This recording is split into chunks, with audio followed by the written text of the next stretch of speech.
Today, religious freedom. Are we losing it? Is it on its verge of going bye-bye? Or are we exactly where first-century Christians were? Or maybe even more advanced? That's today with Pastor Gary Pilcher from Berean Assembly, here live on The View from a Pew. Welcome to The View from a Pew, a conversation among Christians who are out to grow their faith by asking the simple questions, the tough questions, and the stuff you really wish your pastor would talk about. Come on now, let's reason together. It's your voice we want to hear. The phone lines are open, so join the conversation. Call 244-0077. That's 244-0077. Now, here's your host, J. Michael McCoy. All right, welcome. It is the 13th day of May. We will date this show as we will talk about some current events and some things that are going on. It's a Wednesday, and that means it's The View from a Pew here on 99.3, The Truth. We invite you to listen to us live, as you may be now, 2 o'clock Central Time, or perhaps you're listening to a podcast. That's why we date the show. We appreciate you listening to our podcast. You can go to our website at macmccoy.com. Mac, M-A-C, McCoy, M-C-K-O-Y.com, or you can go to webcastonelive.com and subscribe to our RSS feeds as the programs will be delivered to you. Our programs are easy to find. They are not only on our website, every single program that we record here, but they're also on YouTube. We pay a fee to have a YouTube page for every show that we produce here, and so the audio as well as the visual, we call it Passionate Radio with Pictures, is always on YouTube. So you just go to YouTube and then put in my name or put in The View from a Pew or put in Frank the Verse, and they'll come up with you. All right, today is a guy that I really enjoy, and I don't have him on enough.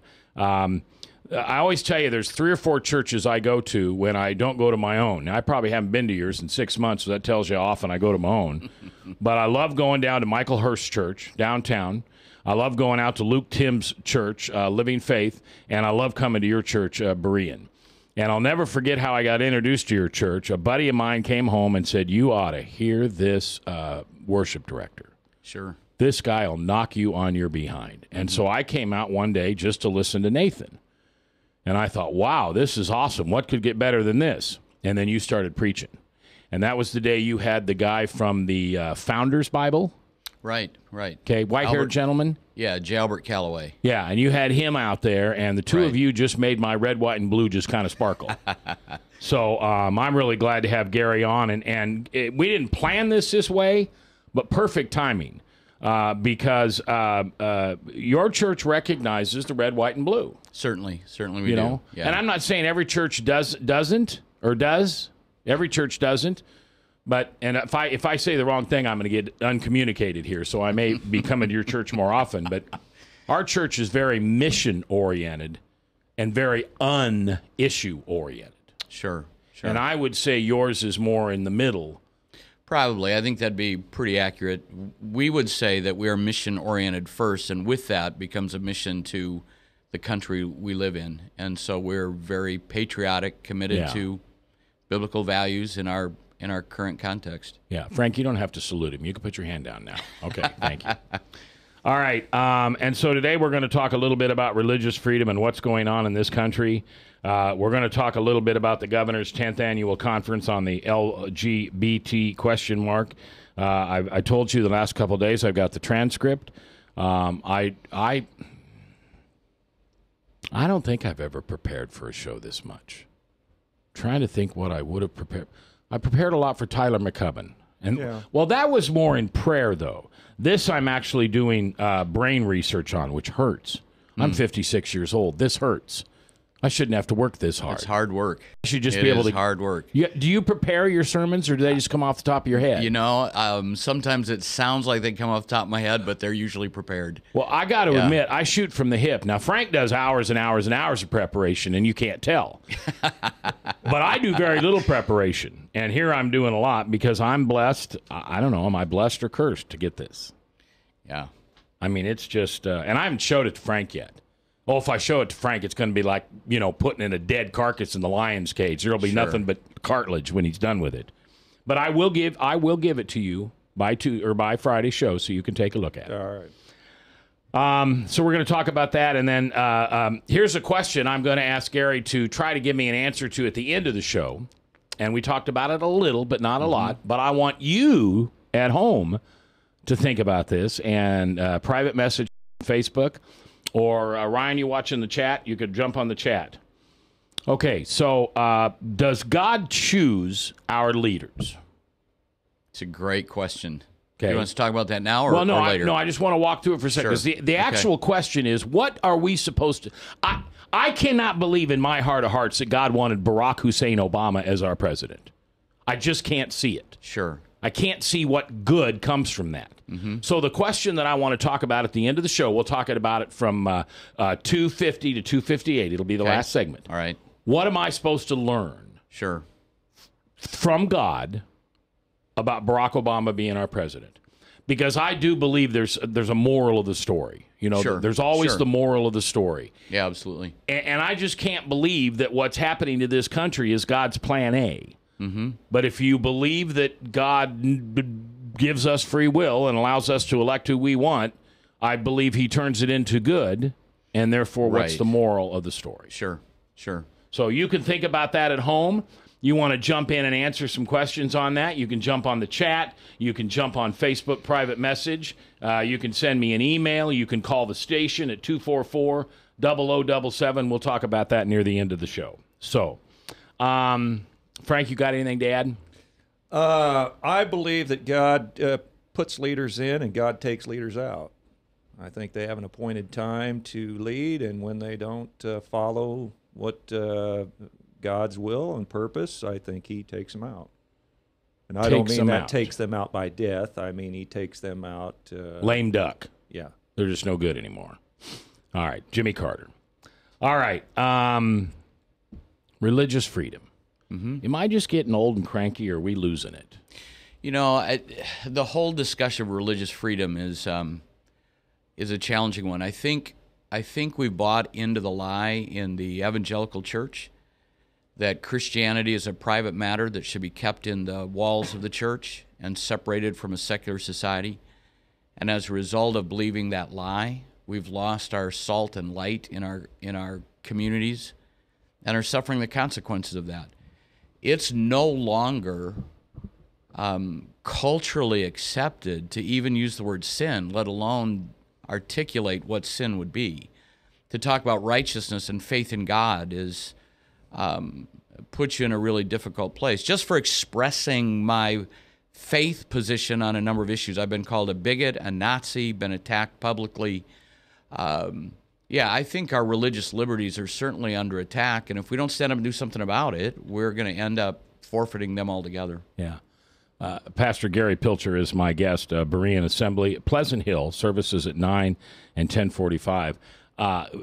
God laid on my heart a few months ago, or I just decided I wanted to believe this, either one you want to pick. Sure. That when I'm called a bigot now, it's a compliment. Sure, yeah. It's I'll like- accept it that way. Yeah. Yeah. It's like if a man who has a rotten marriage and doesn't love his wife and doesn't honor her and hates going home and blah, blah, blah, blah, blah, blah, blah, and he calls me a happy husband, I take that as a compliment. Sure. Or not happy husband. He calls me whipped. Oh, sure, yeah. Oh, you're just whipped. You're just whipped. She's got you wrapped around your little finger. I take that as a compliment Sure. because the truth is she does. She does, yeah, absolutely. Yeah. All right, absolutely. Gary. Well, I What's your believe name our again? Frank. I believe our nation was founded as a Protestant republic. Okay. I believe that the forefathers were very aware of the history of papal rule and the need for the Reformation to tear that apart. Sure. So I think they were very leery of a church and state togetherness. So they wanted a clear separation of church and state. But the country was founded on freedom. It was founded on freedom of religion, not freedom from religion. Right, exactly right. Right. So religion was supposed to be an integral part of our society. Our laws are basically based on the Ten Commandments. Mm-hmm. So while we don't want church and state collusion, certainly the forefathers didn't have any idea that we would have atheists just trying to drive Christianity out of our society. Right, and that whole doctrine of separation in churches and state has been flipped around from what it originally was intended to be. That letter written by Thomas Jefferson to the Danbury, Connecticut Baptist Church about this wall of separation, the whole intention was that government would not intrude on the rights of the church or of believers to express their religion. And we have reversed that to say that believers have no right to exert their influence anywhere else at all. We have taken history, we have rewritten history to suit our own self-serving purposes and missed what it really was all about. The whole wall of separation concept was to protect the church, not to limit it. And when people talk to me about separation of church and state, that phrase isn't even found in any of our literature. That phrase actually comes from a Russian document from years ago. So just amazing. If you tell a lie enough times, it becomes the truth in most people's minds. Why is our meaning Christian? Mm-hmm. Constitutional, or I'm sorry, why is our Constitution, and I don't mean the paper, I mean our own Constitution, our fourth right, mm-hmm. Why is it so weak? Why have we allowed that lie to be told 1,000,000 times 1,000,000? You know, it's a really good question, but I think it comes down to the same struggle that children have. All of us have an innate desire to be liked. We want to be part of the group. We want to be accepted. And when that pressure comes against us, it's difficult to stand up and tell the truth. The old saying, I think, is absolutely true. The only thing that's necessary for evil to triumph is that good men do nothing. And we want to fit in. And I think Christians have wanted to fit in for so long. There's a whole historical study about the impact of even the National Association of Evangelicals on the influence of the church and where that went and how that's affected us. That we want to be on the right side of the tracks. We want to be the accepted people, and that's caused us to lose our edge and our influence. But isn't that called religion and not relationship? Yeah, certainly. Yeah, I would agree with that. Frank? Do you think too many of our churches are becoming cruise ships as opposed to battleships? Well, yeah, I do. I don't know that it should always be a battleship, but certainly a mission ship. Yeah, I think it has become that. And I think if you talk to pastors, the frustration that spills out from that is when the church is all about keeping the passengers on the cruise ship happy, we're just adrift at sea. Well, Ephesians talks about putting on the full armor of Christ. Absolutely. Readying yourself for battle. That doesn't sound like a passive Christian. No, not that we should be. I don't believe that we should be. No one that knows me would accuse me of wanting that. So. According to Ephesians, the sword is our Bible. Ephesians. Sure. Okay. Jiminy. Our sword is the Bible. Now, right. A sword can be used as a dual purpose for a offensive and defensive weapon. Absolutely. You can block blows with it, plus you can cut and go on the offense with it. So the word can be it can be used defensively and offensively as cutting truth. Sure. Prior to that, he talks to us about all of our armor and says that we wrestle not against flesh and blood, but against principalities and spiritual wickedness in high places. And we've, I think, misunderstood that to think we need to get along and use the sword of the Spirit in some sense to fight this demonic realm. And while I believe that and agree with that, I think it overlooks the fact that when Jesus faced Peter and Peter rebuked him, what did Jesus say to Peter? He said, "Get you behind me, Satan." And that in this culture war, while my warfare may not be against another person, it will be manifested in dealing with them because of the power and force that's behind them that's being reflected there. Pastor Gary Pilcher is my guest today. I'm saying that right, aren't I? Yes. He is the lead pastor. He's the lead pastor at Berean Assembly in Pleasant Hill, Iowa. His services are 9 and 10:45. As someone who has gone to their church, I think I've been there twice, maybe 3 times. 2 or 3, sure. Just go. Just put it on your list. I mean, you don't have to go to, quote-unquote, your church every Sunday. Maybe somebody tells you that you have to, but you don't have to. And it'd be a church I'd ask you to check out. All right, we're coming back live here on The Truth. from the RE/MAX Real Estate Concept Studios, this is Webcast One Live.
Credit cards are like grandkids. They love you, sometimes get out of control, and it's fun to get a new one. Who can stop them from piling on? Hi, I'm Tom Coates with Consumer Credit of Des Moines. At the end of the day, you can give these grandkids back, but you're stuck paying off bad credit card debt. We can help you put the fun back into using credit cards responsibly. Right, kids? Yeah! If you need help getting credit cards off your back, call Consumer Credit of Des Moines.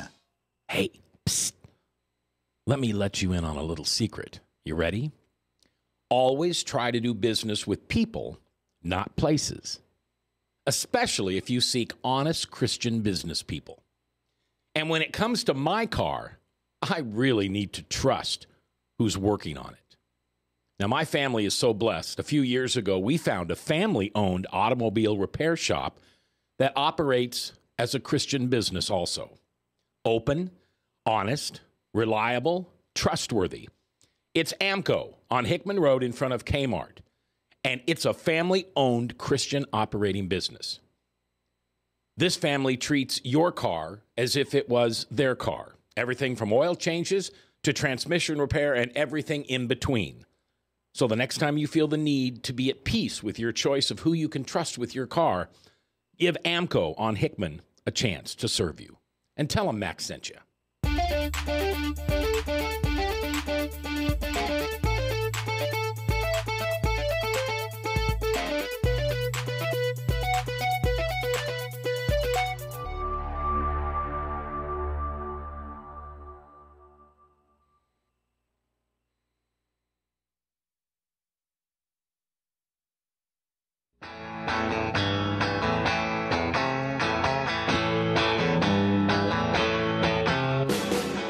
If you sit in the back pew or the front pew, it's your voice we want to hear. The phone lines are open, so call 244-0077. Now, here's J. Michael McCoy. All right, welcome back. 21 minutes after the hour, 13th day of May. We're dating this show because we are talking about some current events. My guest is Pastor Gary Pilcher from Berean Assembly, University Avenue in Pleasant Hill, right past the... right across from the water slide place, right? Whitewater University. We're right across the street. Old Whitewater. The old. It's not open anymore, is it? No. And services at 9 in the morning, 10:45. Really good church. Wonderful worship leader.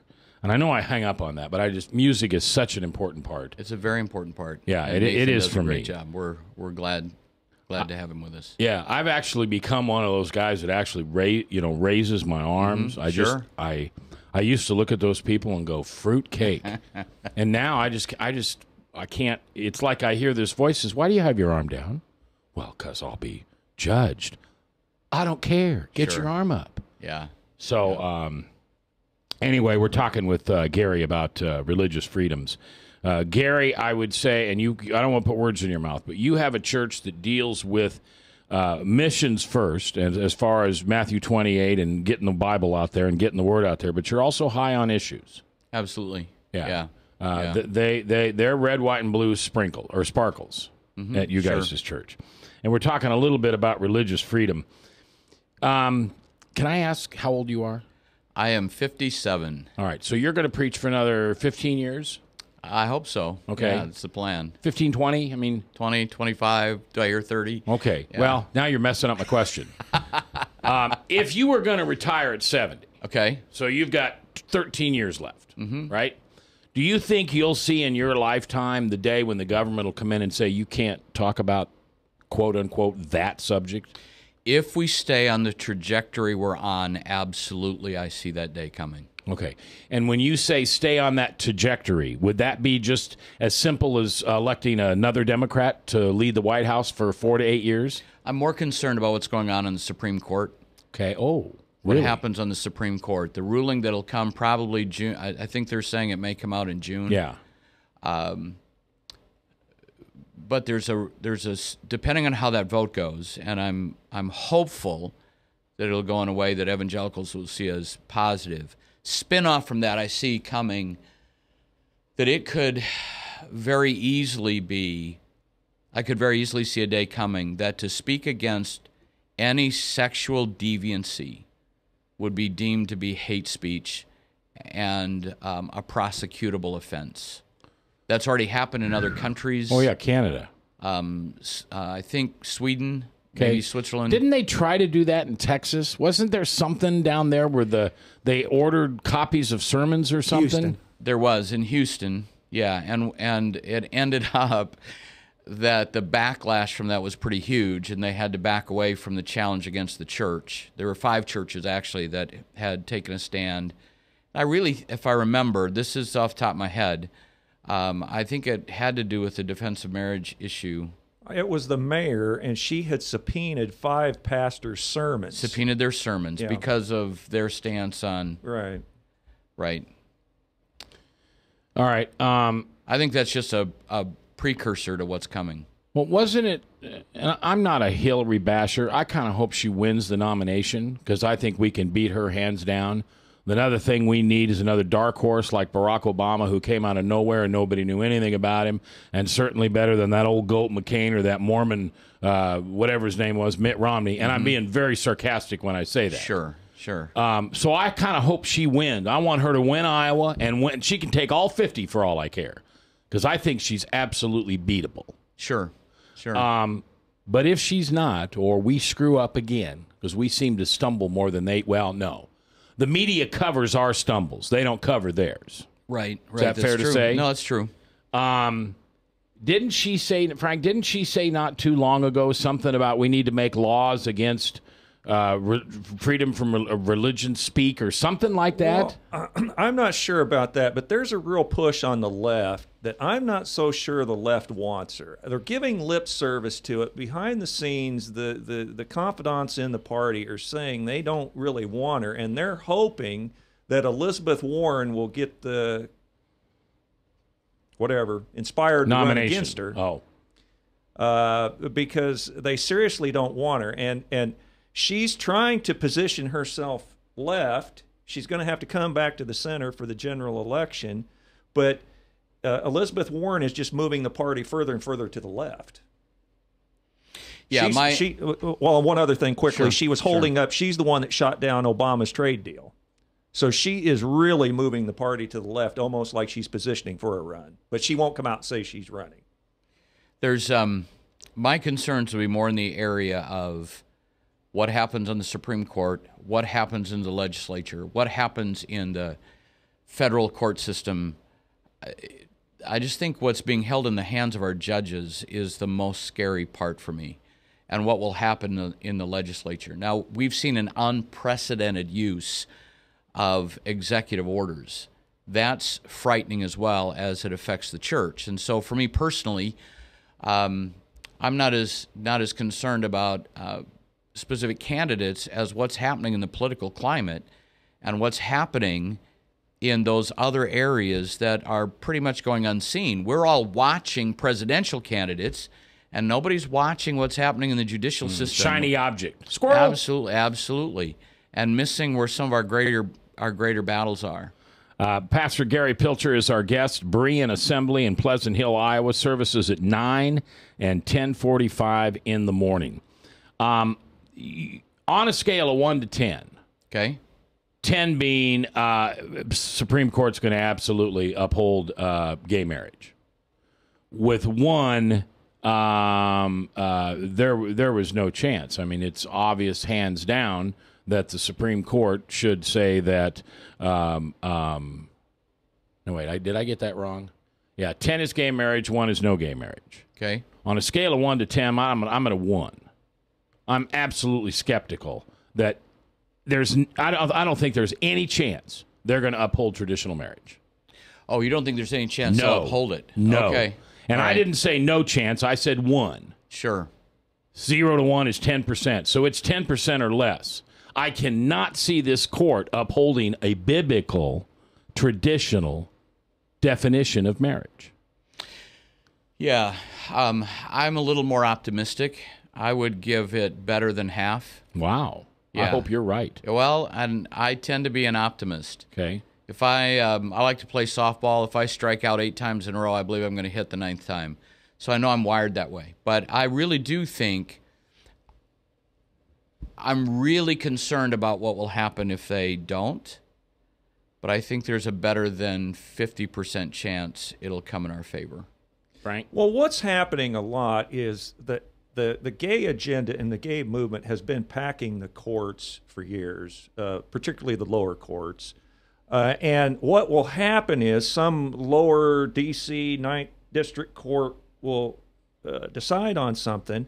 It'll go to the Supreme Court, and the Supreme Court will punt it back to the to the 9th District to rewrite it so that they don't have to take a controversial stand on some of these issues. Right. So I'm in a total agreement with you. Our lives are being dictated by elected officials that are basically in for life. Mm-hmm. And so Michael Damastis was in here a couple weeks ago with Tom Coates, and he was basically saying, well, under no circumstance can I vote for Jeb Bush. And I said, well, what would you trust Jeb Bush's court appointees more than you would trust Hillary's court appointees? Because if you get Hillary, you're going to get more Sotomayor's and what's the other one? Elena Kagich or whatever. Kagan. So you're going to get more of people in that line. Would you trust Bush's more than you would trust Hillary's was my question to Michael. And he just, he wasn't quite sure. But this is where our laws are being made because the Congress has alienated their right to make laws over to the president and over to Congress. Sure. I think Did you notice the question in there? No. See, Frank never gives. He's a pontificator. I learned from Tom. Tom Coates is my mentor. Oh, Tom, if you're... little Tom Coates just fell off his stool. Boom, on the ground. That's funny. No, I think that's where the issues lie, is what's happening in the judicial system. And I do think we have to get involved in the processes. And even so far as to say, I think that Christians ought to be involved in school boards. They need to be involved in local politics and let our voice be heard in places where it's going to matter. But our religious freedoms are held in the hands of others. And I would say that I think the two big issues that I think are harmful to America are unaccountable judges. And this may seem clear off the wall, but I spent 22 years in Ames, and tenured professors, yeah, who have anytime you put someone in an unaccountable position, yep. Yes, amen. They're going to go to their baser self, and that's what's happening. I do that.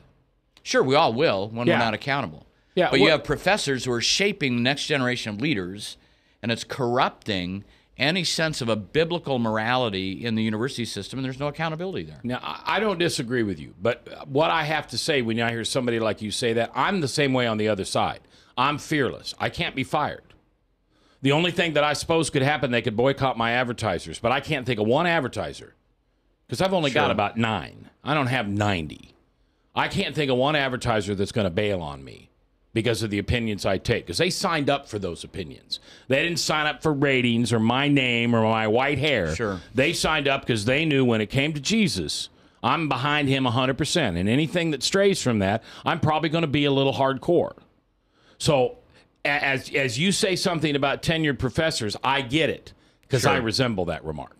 Well, and you're not a man who lives without accountability. You're in an accountable relationship to your pastor. You know, Absolutely. There's those other influences, Absolutely. and you can't make a blanket statement that's just an absolute. But yeah, I think the point is, if we're accountable to God, I don't have an issue with that. But without saying I'm accountable to God without any human accountability, becomes a model that's easily manipulated to my own purposes. Yeah. Yeah, but you're right about pastors, because I have a couple pastors at my own church that will monitor my Facebook, and I've asked them to do this, and they volunteered. If you called me up one day and said, Mac, I want to, with all the love I can, tell you that post you put up about XYZ, Frank in women's clothing, was just out of line and unacceptable to say about another brother in Christ, I'd probably pull it down. Sure. I mean, difference, I though, would. Primary difference is I don't have to listen to you. Correct. But if I'm at the university, I have to listen to you to get a grade. Good point. I don't have a choice. And if you're a judge, I have to respond to the ruling that you issue. You can appeal, and there's no freedom of choice. Professors have all the power in the classroom to shape minds, and and by and large they use that. When you have and I forget the name of, was it Guillermo? Yeah. At Iowa State, that wrote a book on intelligent design. Yes, and he got fired. He was railroaded, more than fired. Hector Avalos led the campaign publicly and proudly to run him out of the university simply over intelligent design. All right, Gary Pilcher is my guest. He's a pastor at Berean Assembly, Pleasant Hill. Services at 9 and 10:45. When we come back, religious freedom and our students. I'm going to read you some questions in a survey that students in Massachusetts are required to fill out. You won't believe it. It's next. From the RE/MAX Real Estate Concept Studios, this is Webcast One Live. I'm Brian Leach, owner of Service Legends, and my position is Chief Talent Officer. I'm Nicholas Wonderscheid. I am Bernie Hobbs. And I'm the Service Manager. Marketing Director and Client Relations Manager. Everything that we do is about ensuring that we exceed your expectations. Our clients are important to us. 100% satisfaction. We're not just focused on heating and cooling. That's the easiest part of our job, actually, is fixing furnaces and air conditioners. Everyone that we come in touch with, we want to improve lives. Bottom line is, we've got our installation guarantees, 25% energy savings guarantee, comfort guarantee, temperature selection guarantee, property protection guarantee. 100% satisfaction guaranteed, fixed rate or it's free. All of those guarantees are backed up with a 100% money-back guarantee to hold ourselves accountable to making sure that you get what you're after. Just fixing the problem today. If they have another problem 5 days down the road, it's still fixed rate or it's free. We use what's called straightforward pricing. Our technicians are going to give you an exact to-the-penny price on what it's going to take before they move forward with any repair. That way you know what to expect. It's the same price every day. No surprises. If you get off work at 5 o'clock in the afternoon, you come home, you realize that, oh, my furnace is broken. Now you need to call somebody out that night. You shouldn't have to pay more for that. We're guaranteeing service 24/7. We run afternoons, evenings, nights, weekends. We're staffed to work that. Phone rings at 3 in the morning. You'll get one of our representatives answering the phone every time. We're not sending you out to Timbuktu in some call center. It's our Service Legend team members, our mission control team. I'll take a call anytime. And then they answer the phones the same way during the day as they do at night. It's a great day at your service company. How can we make you smile? That's the only way to provide true 24-hour service. When you're able to let somebody actually live in their home safely when they weren't able to do that before, where they don't have to stay up at night and worry about, is the heat going to come back on? Are we going to freeze the pipes? Is the baby in the room next door going to be sick because they got too cold? When you're able to help somebody overcome challenges like that, that's impacting a life. That makes a difference. I get goosebumps thinking about it. I love the team. I love the people that I work with. We have fun, but we work hard.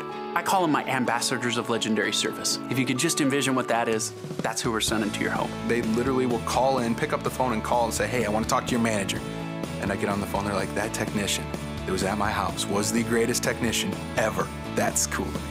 We want to brighten people's days. Every person that we have going into the house has gone through an extensive background check. Drug testing, we have a very thorough interview process that 1 out of 140 people make it through. If we promise you something, that's what you're going to get, no matter what. We're here when you need us to protect the safety and comfort of your family. If you're not happy, we're gonna make it right. If we're willing to put 100% money back guarantee on what we do, what type of work do you think we do?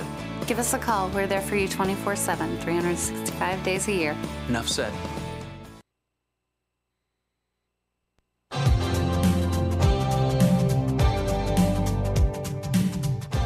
If you sit in the back pew or the front pew, it's your voice we want to hear. The phone lines are open, so call 244-0077. Now, here's J. Michael McCoy. 22 minutes for the top of the hour, Salem Radio Network News, and then Steve Dace, live. Back in the saddle again, afternoon drive on your way home, only here on 99.3. You can hear his full show from 8 to 11 tonight. Obviously not live, but that'll be his full 3 hours. We will carry the second and third hour live every day from 3 to 5 o'clock here on The Truth. Pastor Gary Pilcher is our guest. Berean Assembly in Pleasant Hill, services at 9 and 10:45. One of the things that I've been studying of late is a transcript of the 10th Annual Governor's Conference on LGBTQ youth, and brought to you by iowasafeschools.org. And it's just amazing. And I'm going to talk more about this on Friday. But the kids are taught what an orgy is. They're told that men must masturbate because if not, they'll get cancer, prostate cancer.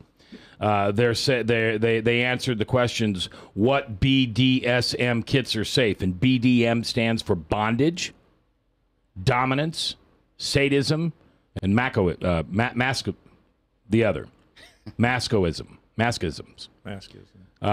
50 Shades dominated this for way too long. Anyway, just incredible. They were asked, what do you like, gay porn or straight porn? Now, you're not listening to Rush Limbaugh. You're not listening to a show from somewhere else, and you go, well, that's New York. That's New Jersey. I mean, what do you expect? The heathens are just running thick out there. This is Des Moines, Iowa.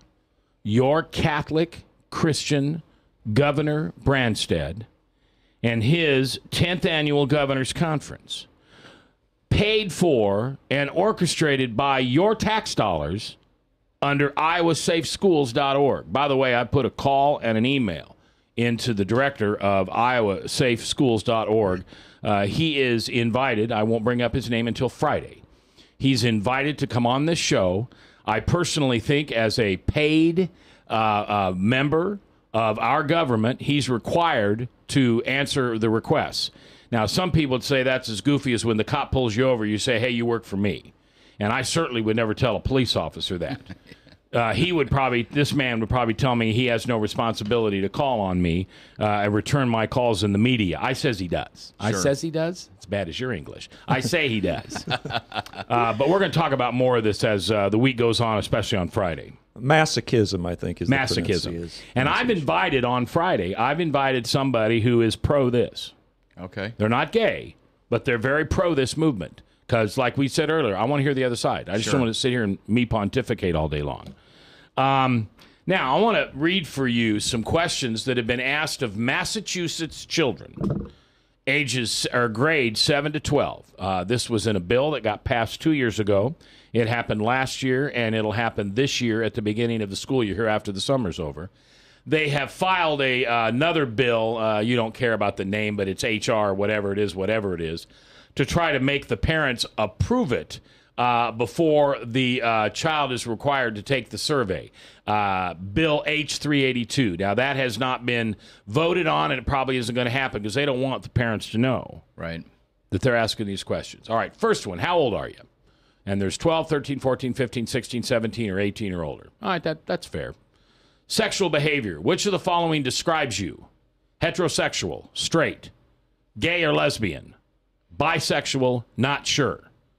Now, I don't know, but if I've got a little bit of liberal blood in me, is it not sure and bisexual the same answer? You don't have to answer that, but I'd have to ponder that one a while. I don't know. I don't know. Here's the third question to 12-year-olds. A transgendered person is someone whose biological sex at birth does not match the way they think or feel about themselves. Are you transgendered? No, I'm not. Yes, I am, and I think of myself really as a boy or a man, or I think of myself really as a girl or a woman. Yes, I'm transgender, and I think of myself some other way. Because, besides a boy or a girl, there's another way, right?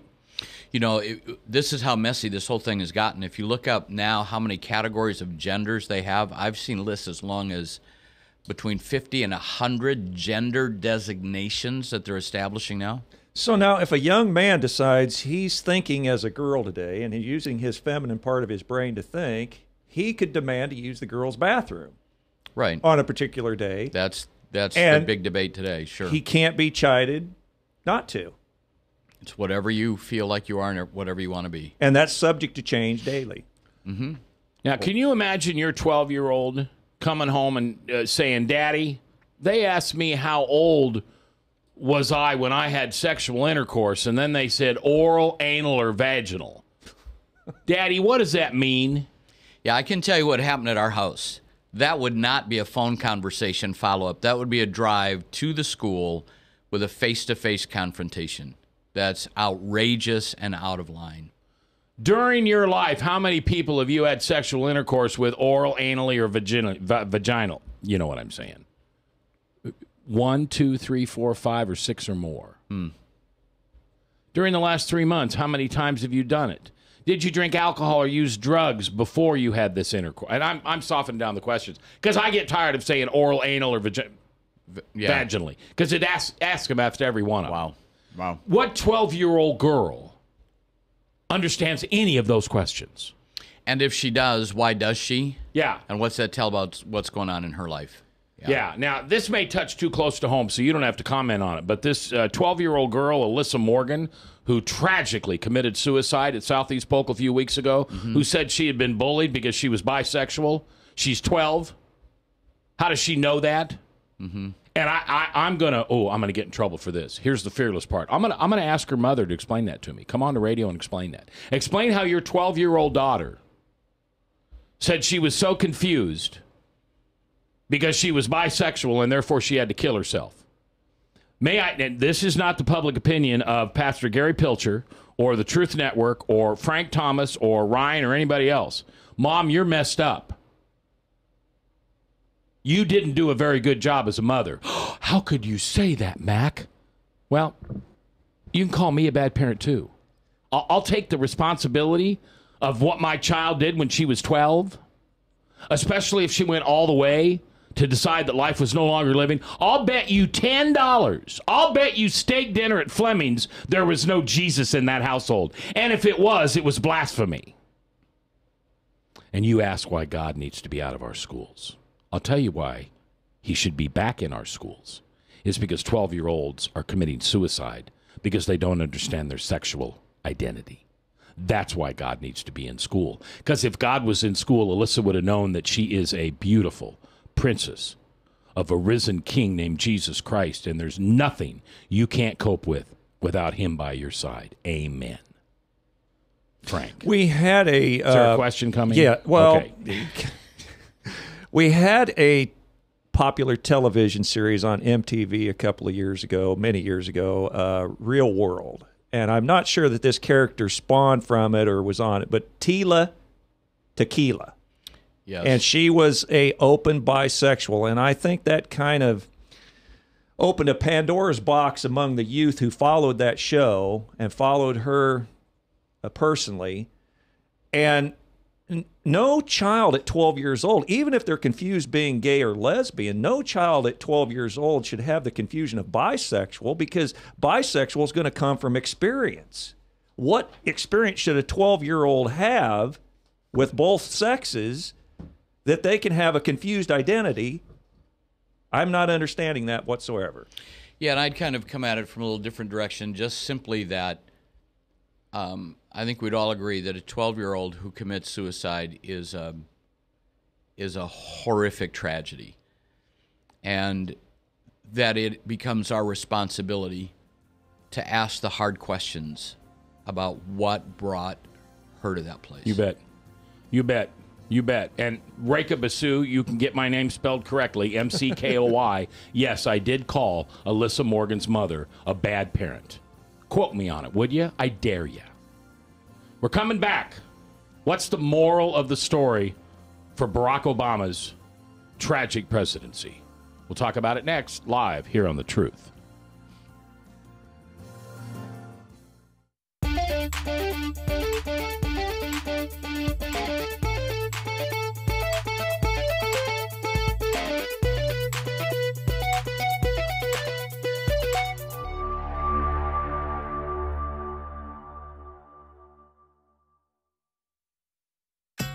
Credit cards are like grandkids. They love you, sometimes get out of control, and it's fun to get a new one. Who can stop them from piling on? Hi, I'm Tom Coates with Consumer Credit of Des Moines. At the end of the day, you can return the grandkids, but you're stuck paying off bad credit card debt. We'll help you put the fun back into using credit cards responsibly. Right, kids? Yeah! If you need help getting credit cards off your back, call Consumer Credit of Des Moines. Hey, psst. Let me let you in on a little secret. You ready? Always try to do business with people, not places. Especially if you seek honest Christian business people. And when it comes to my car, I really need to trust who's working on it. Now, my family is so blessed. A few years ago, we found a family-owned automobile repair shop that operates as a Christian business also. Open, honest, reliable, trustworthy. It's AMCO on Hickman Road in front of Kmart. And it's a family-owned Christian operating business. This family treats your car as if it was their car. Everything from oil changes to transmission repair and everything in between.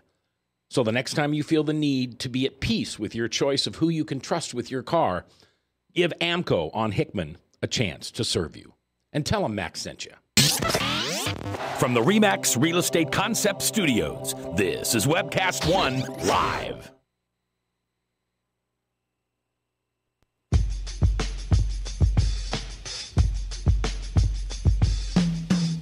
If you sit in the back pew or the front pew, it's your voice we want to hear. The phone lines are open, so call 244-0077. Now, here's J. Michael McCoy. All right, welcome back. 10 minutes before the top of the hour on this, the 13th day of May in the Lord's year 2015. I'm J. Michael McCoy. Ryan producing, Frank the Verse Thomas at my side. And I'm J. Michael McCoy. If I haven't told you lately, thanks for listening. I love my job. I couldn't do it without you. Guest is Pastor Gary Pilcher. He is with Berean Assembly, Pleasant Hill, 9 to 1045. All right, so what does the Bible say about God and our leaders? You know, there's that's a huge debate based on your theological presuppositions or how you view the world.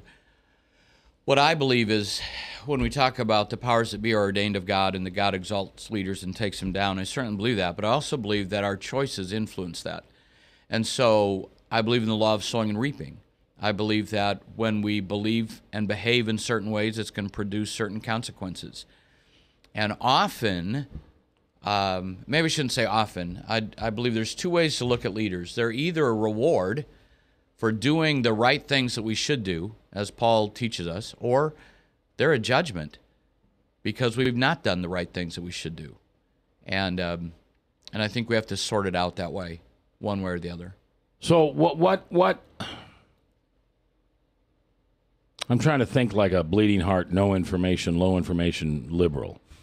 Barack Obama was good because he helped heal the racial tensions in this guy. No.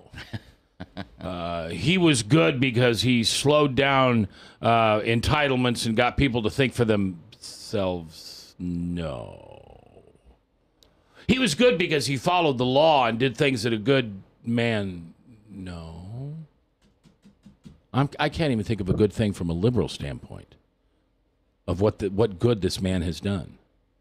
So what do you think the moral of the story is? If tomorrow was the election, and we knew, obviously, unless he does something weird and says you can vote for me again, which wouldn't be past him. But if he's really gone, what's the moral of the story?